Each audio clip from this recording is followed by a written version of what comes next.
आप देख रहे हैं टीएनबी। नमस्कार, आप देख रहे हैं टीएनबी। मैं हूं आपके साथ निशा लकवाल। जब भी कोई मुद्दा भड़कता है तो बड़ी बेबाकी से सभी मुद्दों पर अपनी बेबाक राय रखने वाले इस वक्त हमारे साथ मौजूद हैं मौलाना साजिद रशीदी साहब। सर, अभी भी जो इस वक्त जो माहौल चल रहा है, हम सभी को पता है जहांगीरपुरी में जिस तरीके का माहौल चल रहा है, क्या राय आपकी है इस वक्त? देखिए, मीडिया इसमें कुछ तथ्यों को छुपा रहा है जी। और तथ्य ये हैं कि जब हनुमान जयंती पर शोभा यात्रा निकलती है तो उस शोभा यात्रा की ना तो परमिशन उनके पास पुलिस की तरफ से कोई होती है, दूसरे शोभा यात्रा में त्रिशूल, तलवार और कट्टे जैसी चीज़ें जो 10 साल, 12 साल और 15 साल के बच्चों के हाथों में देखी गई, वो कहीं ना कहीं इलीगल था। उसको मीडिया नहीं दिखा रहा है और ना दिखाने की जुर्रत कर रहा है, क्योंकि हुकूमत बीजेपी की है और मीडिया कहीं ना कहीं हुकूमत के असर में है। उस असर की वजह से मीडिया सच को न दिखाकर सिर्फ इस बात को उजागर कर रहा है कि पत्थरबाजी हुई है। मैं मानता हूं कि पत्थरबाजी हुई है और वो गलत हुई है। पत्थरबाजी नहीं होनी चाहिए, किसी भी शोभा यात्रा पर या रामनवमी के जुलूस पर पत्थरबाजी नहीं होनी चाहिए। लेकिन क्या कारण था कि वो पत्थरबाजी हुई है, उस कारण के पीछे भी हमें जानने की ज़रूरत है। जी। हमने विश्व हिंदू परिषद के लोगों से बात की है इसी एफआईआर को लेके कि बिना परमिशन के आप लोगों ने रैली निकाली, तो उन्होंने हमें साफ तौर पर यही कहा था कि दिल्ली में अगर हम कोई छोटा सा भी कार्यक्रम करते हैं तो परमिशन की ज़रूरत होती है। तो जब हम इतनी बड़ी शोभा यात्रा निकाल रहे हैं तो उसकी हमारे पास लिखित परमिशन है, ये चीज़ उन्होंने हमें कही है। आज तक कॉपी नहीं दिखा पाए। मैंने कई बार टीवी पर बैठकर विश्व हिंदू परिषद के प्रवक्ताओं से पूछा कि आप मुझे परमिशन की कॉपी दिखा दीजिए, वो परमिशन की कॉपी आज तक नहीं दिखा। सवाल ये है कि दिल्ली पुलिस ने खुद इस बात को एक्सेप्ट किया है कि परमिशन नहीं थी। जब दिल्ली पुलिस इस बात को एक्सेप्ट कर रही है कि परमिशन नहीं थी, तो फिर विश्व हिंदू परिषद कहने का तो कोई मतलब ही नहीं रह जाता। वो जो भी कह रहे हैं उसका कोई मतलब नहीं बन जाता। दूसरी बात, देखिए, जब शोभा यात्रा निकलती है, रामनवमी का जुलूस निकलता है, वो धार्मिक आस्थाओं पर आधारित जुलूस होते हैं। उसमें आप किसी मस्जिद के सामने जय श्री राम के नारे लगाना, तलवारें फहराना और वहाँ हुड़दंग मचाना, मस्जिद के दरवाज़ों पर लातें मारना, मस्जिद के मीनार पर जो है झंडा फहराना और इस तरह की चीज़ें करना, ये शोभा नहीं देता। ये धार्मिक चीज़ें नहीं हैं, ये धर्म से बिल्कुल हटके हैं। आप मस्जिदों पर झंडे लहराने की बात कर रहे हैं, लेकिन दिल्ली पुलिस ने तो इस चीज़ को भी साफ किया है कि किसी भी तरीके का झंडा जो है वो मस्जिद पे नहीं लहराया गया है। नहीं, बिल्कुल, वहाँ जो उसकी फ़ोटोज़ हैं जामा मस्जिद जहांगीरपुरी की, उसमें बाकायदा झंडा दिखाया गया है, वीडियो में पड़ा हुआ है। तमाम सोशल मीडिया पर इसकी वीडियोस जारी की गई हैं, मस्जिद की ज़िम्मेदारों ने जारी की हैं, झंडा वहाँ उसमें दिख रहा है। दूसरी बात, मैं साफ़ तौर से ये कहना चाहूँगा, आप मुझे बताइए, हमारे यहाँ मुहर्रम के जुलूस निकलते हैं, हमारे यहाँ शब बारात के जुलूस निकलते हैं, कहीं किसी मंदिर के सामने कोई हुड़दंग होता है? किसी गुरुद्वारे के सामने कोई हुड़दंग होता? नहीं होता। ये धार्मिक जुलूस हैं। अगर धार्मिक जुलूसों में हम किसी तरह की हिंसा करेंगे तो वो धार्मिक कहाँ रहे? इसका मतलब ये है कि ये संयोजित था, पहले से तय था कि हमें ऐसा करना है, दिल्ली को सुलगाना है, दिल्ली को भड़काना है।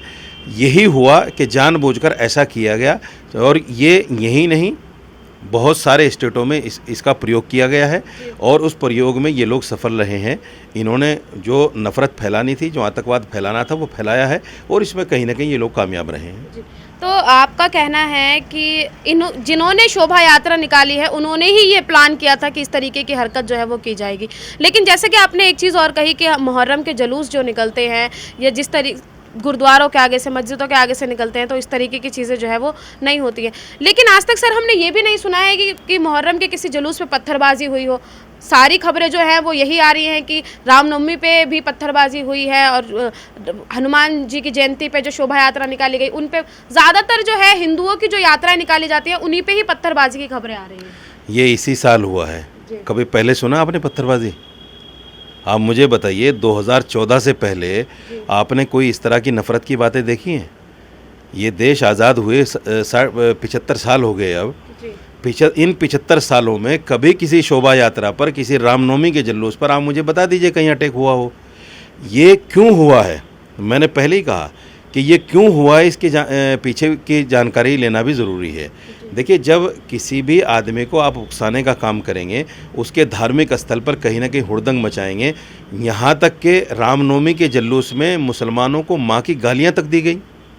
वो भी वीडियो जो है सोशल मीडिया पर वायरल हो रही हैं। तो रामनवमी के जुलूस में इस तरह की चीज़ें जो है नहीं होनी चाहिए, क्योंकि धार्मिक जुलूस हैं। और आप इस तरह की बातें करेंगे, अगर देश में रहना है तो जय श्री राम कहना है, तो ये सारी चीज़ें जब होंगी तो देखिए कहीं ना कहीं उकसाव होगा, और उकसाव का नतीजा ये होता है। मैं मानता हूँ कि ये गलत है, मैंने पहले भी कहा है कि नहीं होना चाहिए, लेकिन अगर हुआ है तो क्यों हुआ है इसके पीछे की जानकारी लेना बहुत ज़रूरी है। और मैं समझता हूँ NIA से इसकी जांच होनी चाहिए, जो सही तथ्य हैं उस पर। दूसरे, मुझे बड़ा अफसोस है और मैं इस बात को कहने में कोई संकोच नहीं रखता कि दिल्ली पुलिस का रवैया इसमें बहुत लचर रहा है। इसलिए रहा है, दिल्ली दंगों में भी हमने दिल्ली पुलिस को देखा है, वहाँ भी जो मामला दिल्ली पुलिस का था।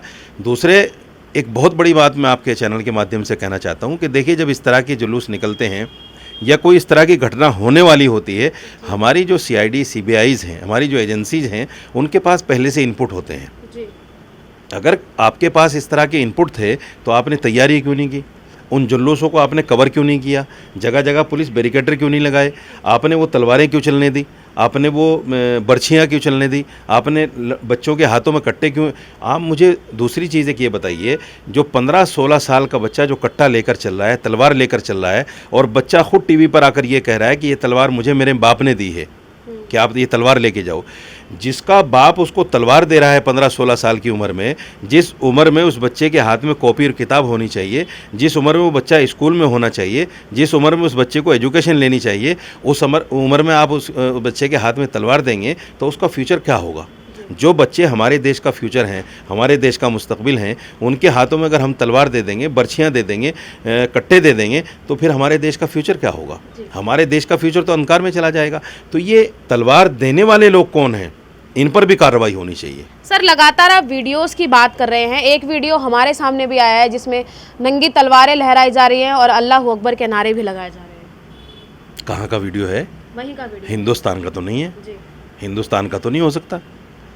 ISIS जो बगदादी की थी, अबू बगदादी की, उसने सीरिया के अंदर तो ऐसा किया है कि अल्लाह अकबर कहकर गर्दनें काटी हैं, और वो भी मुसलमान की काटी हैं। उसको हमने कंडम किया है, हम नहीं मानते उसको जिहाद, चूँकि वो तो एक यहूदी आदमी था, यहूदी आदमी है, और इस्लाम से उसका कोई लेना देना नहीं है।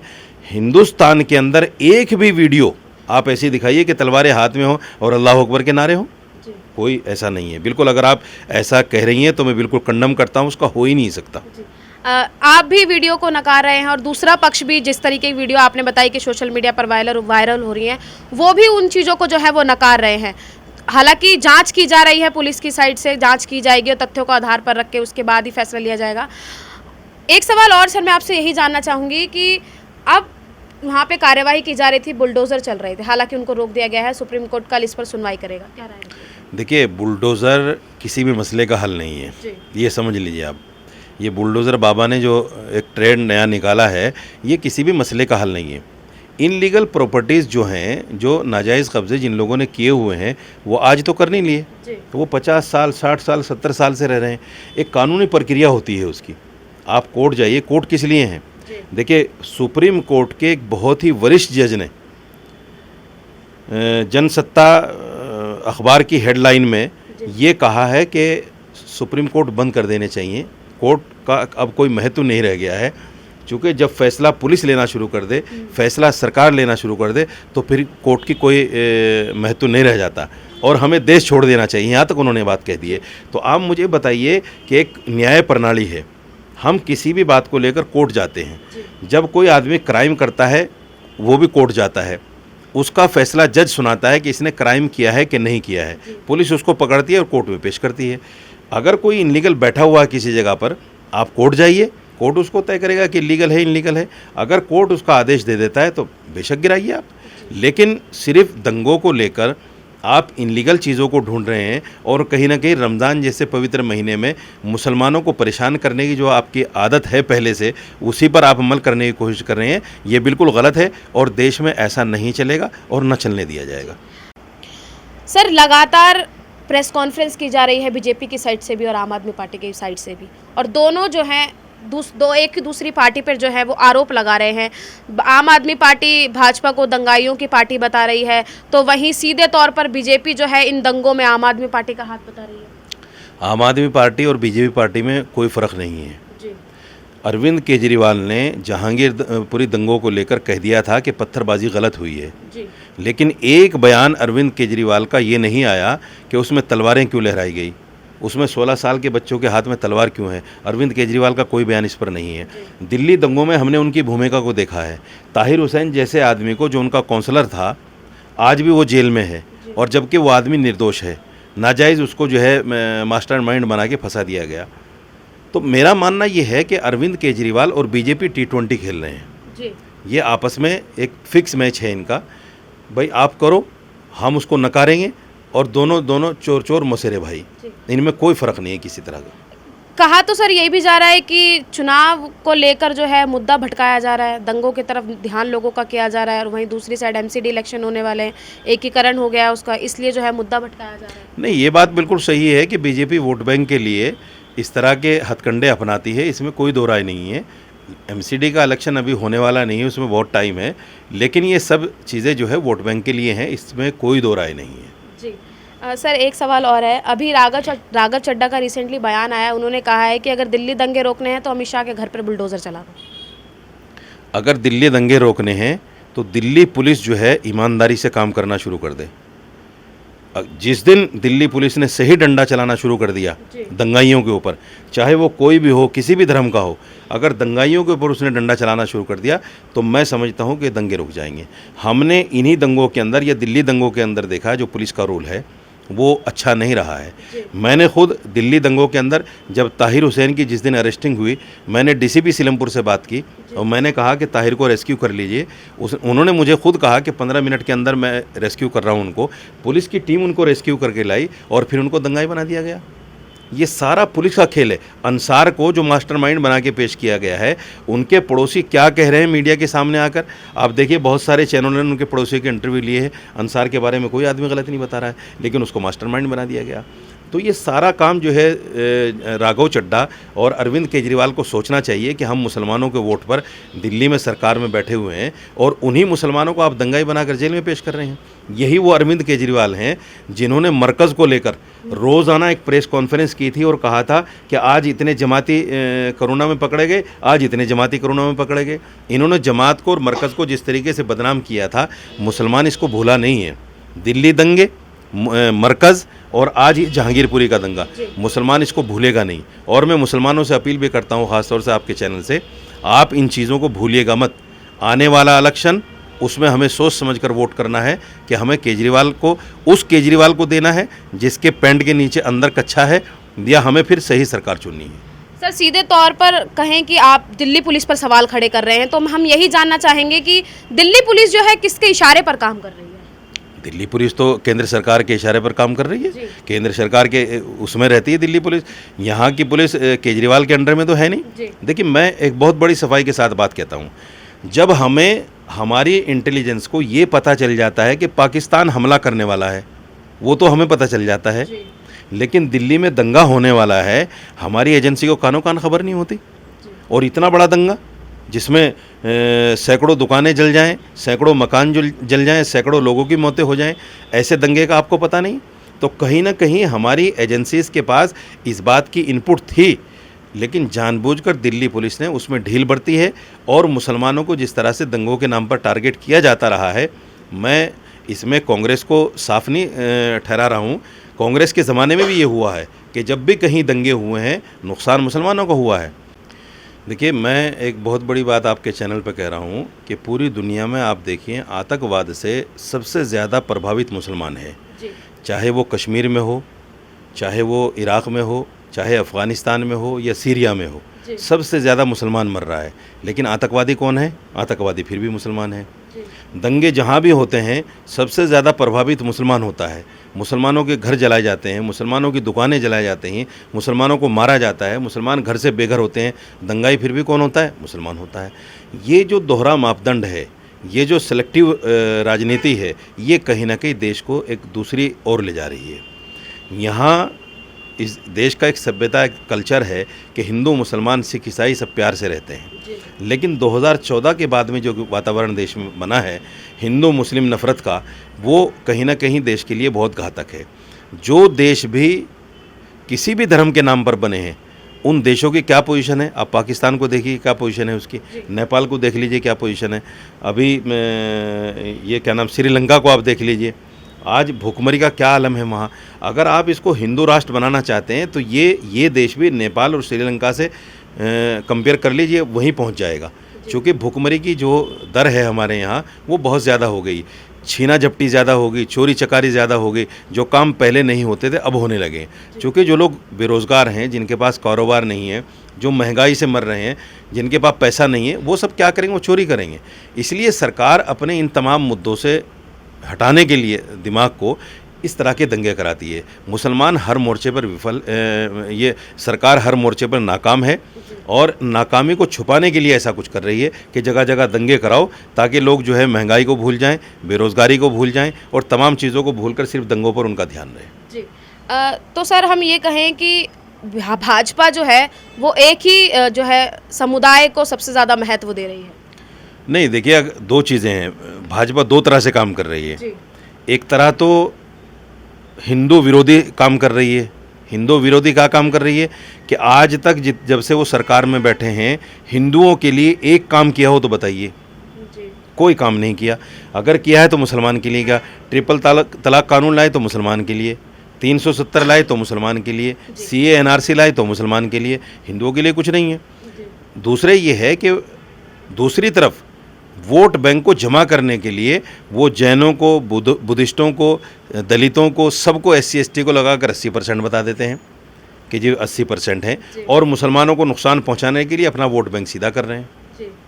सर जहांगीरपुरी में बांग्लादेशी और रोहिंग्या को लेकर जो है वो सामने आ रहा है कि उनकी तरफ से ये सब चीज़ें की गई हैं। बांग्लादेशी और रोहिंग्या कोई आज से थोड़ी रह रहे हैं जी। और जो बांग्लादेशी है उनको देखिए ना आप।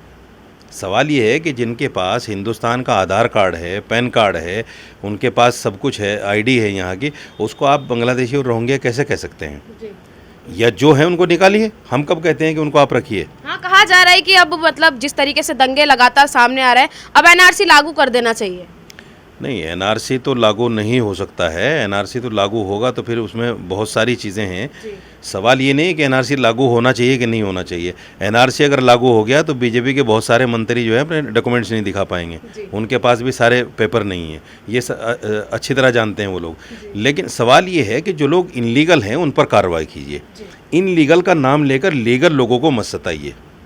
मेरा क्या सर आरोप तो लगातार केजरीवाल सरकार पर यह भी है कि वो सब कुछ फ्री दे रही है, इसीलिए लोगों को बसाया हुआ है, सब कुछ फ्री मिल रहा है, दंगे कीजिए, फसाद मचाइए, हुड़दंग कीजिए। कुछ फ्री नहीं मिल रहा है, हमारा टैक्स है, हमारा पैसा है, सब कुछ हमसे लेकर हमें दिया जा रहा है, फ्री कुछ भी नहीं है। हाँ, वही चीज़।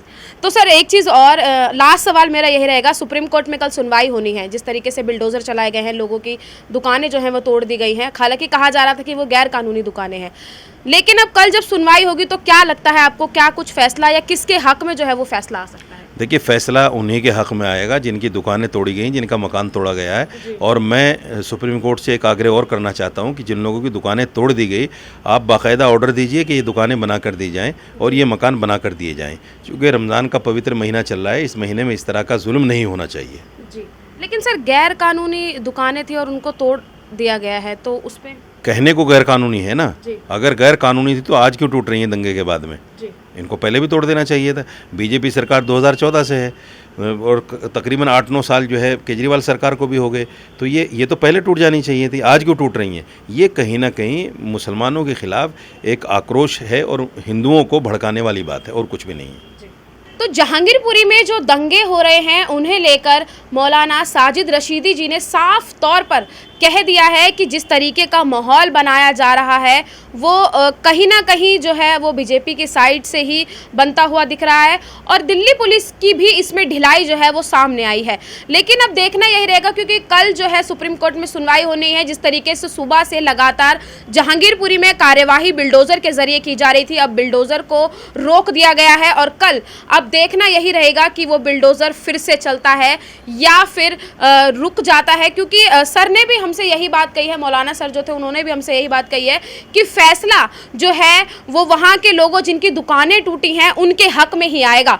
अब देखने वाली बात यही रहेगी कि आखिर फैसला जो है वो किसके हक में आता है, सुप्रीम कोर्ट इस पर सुनवाई करते हुए किसके हक में जो है वो फैसला देता है। इस मुद्दे पर आप क्या सोचते हैं, अपनी क्या राय रखते हैं, हमें कमेंट बॉक्स में ज़रूर बताइएगा। फिलहाल के लिए बस इतना ही, आप देखते रहिए TNB। धन्यवाद।